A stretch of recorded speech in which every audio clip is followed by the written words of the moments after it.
सबसे पहला atomic model जो आज हम डिस्कस करेंगे वो है Thompson atomic model.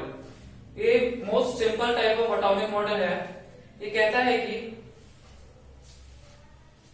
Mass of an atom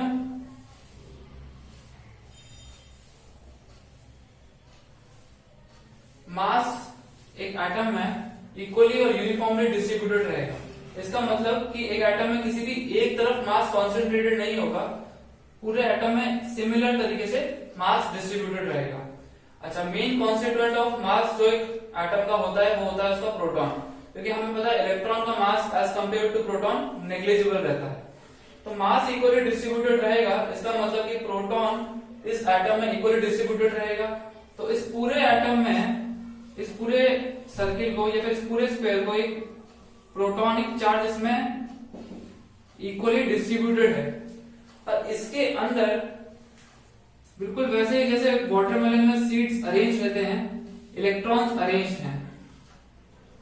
और ये किस फैशन में अरेंज हैं? कि इस फैशन में अरेंज है कि फाइनल जो हमारा एटम हो वो इलेक्ट्रिकली न्यूट्रल और इलेक्ट्रिकली स्टेबल रहेगा। तो ये बहुत ही सिंपल एटॉमिक मॉडल है, इसको हम प्लम पुडिंग मॉडल भी कहते हैं।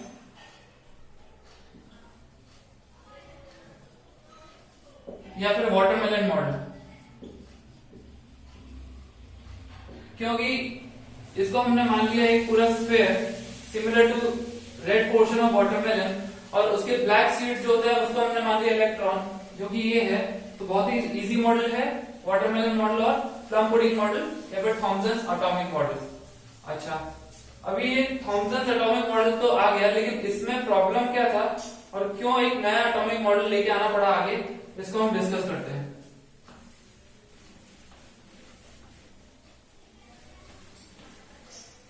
जो दूसरा एटॉमिक मॉडल हम डिस्कस करेंगे आज वो है रदरफोर्ड्स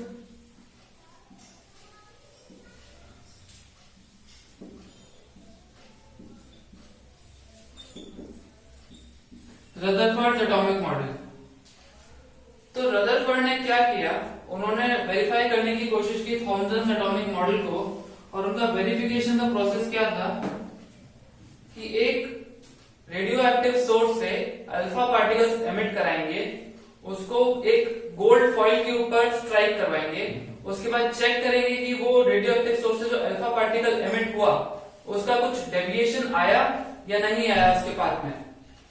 तो रदरफोर्ड एटॉमिक मॉडल के अकॉर्डिंग इसको मान लेते हैं एक रेडियो एक्टिव सोर्स है, ये एक प्लेट ऑफ लेड है। लेड का इंपॉर्टेंस में हम आपको भी समझाएंगे थोड़ी देर में क्या होता है। इसके बाद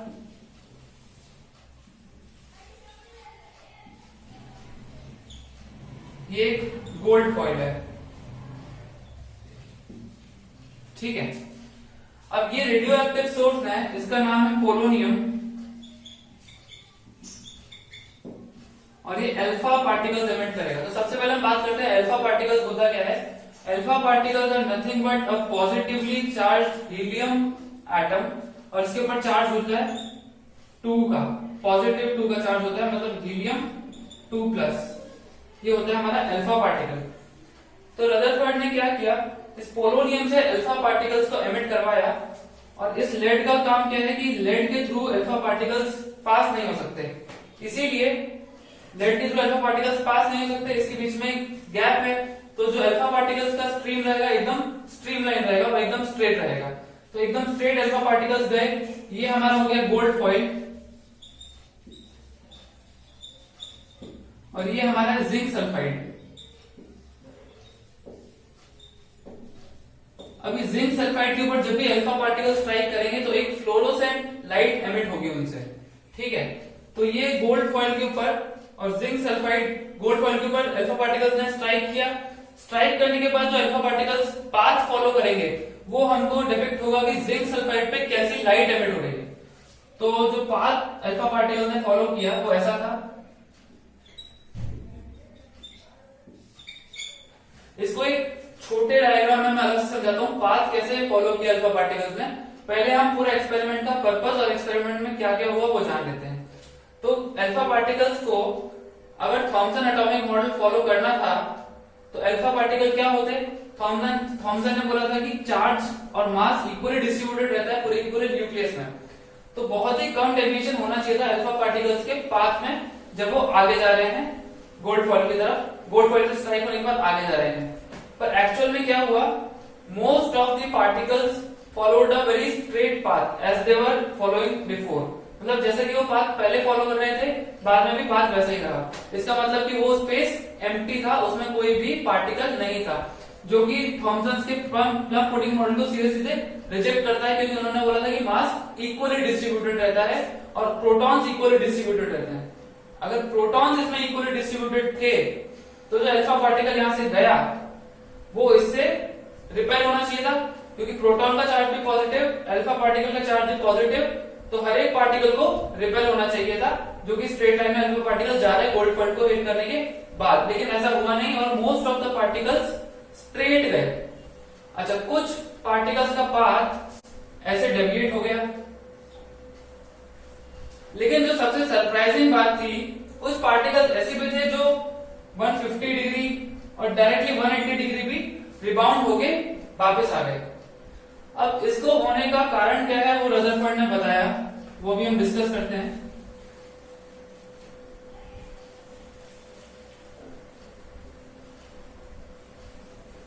तो हमने डिस्कस किया कि आधे से ज्यादा या फिर मानिए 90% अनडेविएटेड चले गए alpha particles after striking the gold foil, और तकरीबन 99% में means adding this 90 plus another 9%, तो इन पार्टिकल में आया मिनिमम डेविएशन।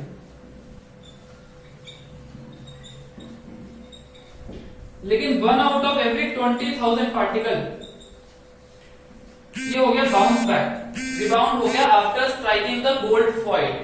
तो ये रिबाउंड कब होगा, जब अल्फा पार्टिकल गोल्ड फॉइल में जो गोल्ड न्यूक्लियाई है उसके बहुत ही पास चला जाएगा। अभी ये मान लीजिए गोल्ड का एटम है, ये गोल्ड न्यूक्लियस है और यहां से अल्फा पार्टिकल जा रहा है। अगर अल्फा पार्टिकल इलेक्ट्रॉन्स या फिर इस वाले एरिया के थ्रू पास करेगा, बिल्कुल सीधा सीधा सीधा सीधा पास कर जाएगा। लेकिन अगर इस न्यूक्लियस के पास ये अल्फा पार्टिकल आ गया तो क्या होगा, इसका पाथ डेविएट हो जाएगा। ठीक है, और सबसे पास जब ये इसके आएगा तो it will experience the strongest rappelling force and that will cause this alpha particle to rebound back 180 degree और 150 डिग्री। ठीक है, तो ये रदरफोर्ड ने इसके बाद जो एटॉमिक मॉडल डिस्क्राइब किया वो उन्होंने ऐसा बोला कि mass of the atom is concentrated at a point and that will describe that nucleus। मतलब एक एटम का जो मास है वो कॉन्सेंट्रेटेड रहेगा न्यूक्लियाई पे एटम के, और न्यूक्लियाई के अंदर होगा पॉजिटिव चार्ज प्रोटॉन्स, मतलब प्रोटॉन्स इसके अंदर रहेंगे और मास भी इसके अंदर कॉन्सेंट्रेटेड रहेगा। और electrons will be the fast moving particles which will be, जैसे कि फाइनल कंक्लूजन में जो रदरफोर्ड ने एटॉमिक मॉडल प्रपोज किया वो ऐसा था कि एक एटम का चार्ज पॉजिटिव चार्ज और उसका maximum proportion of the mass concentrated रहेगा एक पोर्शन में जिसको हम कहेंगे न्यूक्लियस ऑफ द एटम, और उसके इर्द गिर्द इलेक्ट्रॉन्स चक्कर लगाएंगे इन एन ऑर्बिट।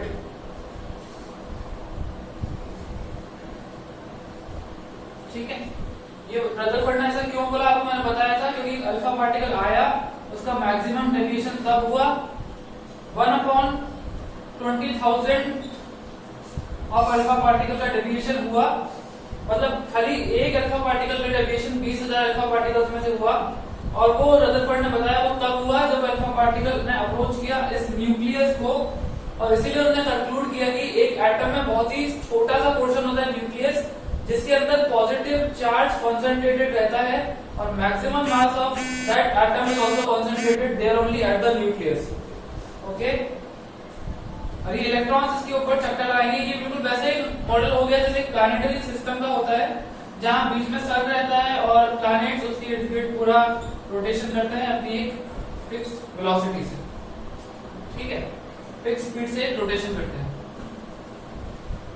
मॉडल काफी अच्छा था रदरफोर्ड का, अच्छा से उन्होंने प्रिडिक्ट किया अपने gold foil gold leaf experiment से लेकिन इस मॉडल में भी कुछ कमियां रह गई और उनको हम अब डिस्कस करेंगे। क्या रदरफोर्ड मॉडल की कमियां थी, क्या इनके ड्रॉबैक थे। तो ड्रॉबैक बोलते हैं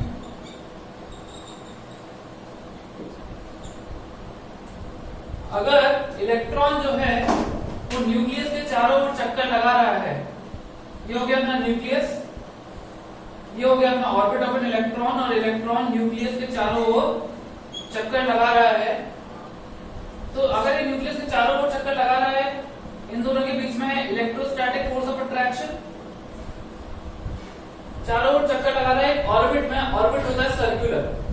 अब अगर ऑर्बिट सर्कुलर है तो हर पॉइंट पे इलेक्ट्रॉन अपनी डायरेक्शन चेंज करेगा। आपको पता है अगर कोई भी पार्टिकल अपनी डायरेक्शन चेंज करता है और वो मूविंग है, तो इसका मतलब अगर उसकी स्पीड कांस्टेंट है तो भी वो एक्सेलरेट कर रहा है। ठीक है, अगर एक पार्टिकल की स्पीड कांस्टेंट है लेकिन वो अपनी डायरेक्शन चेंज कर रहा है तो वो एक्सेलरेटिंग पार्टिकल कहलाएगा। अब एक मैक्सवेल नाम के साइंटिस्ट हुए,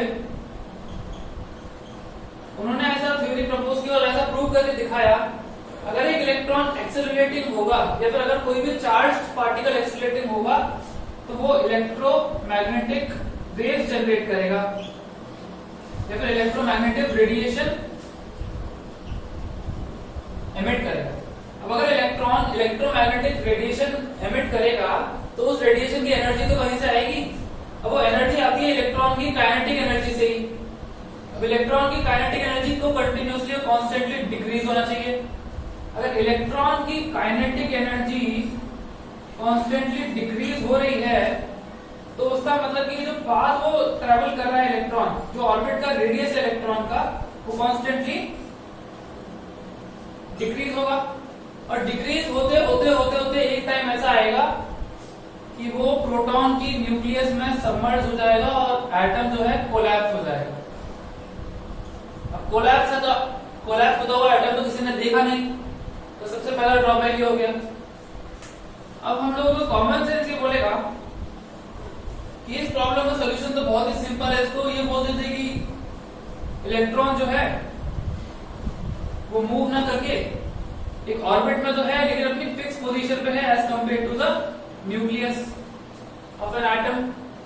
लेकिन ये मॉडल भी गलत होता है क्योंकि अगर इलेक्ट्रॉन एक फिक्स पोजीशन पे है तो प्रोटॉन का तो चार्ज यहाँ पे कंसंट्रेटेड है, electron single unit of negative charge इधर है, तो ये कॉन्सेंट्रेटेड चार्ज इस नेगेटिव चार्ज को कॉन्स्टेंटली अपनी तरफ पुल करेगा और फाइनली जो मॉडल यहाँ पे जनरेट होगा वो होगा हमारा प्लम पुडिंग मॉडल,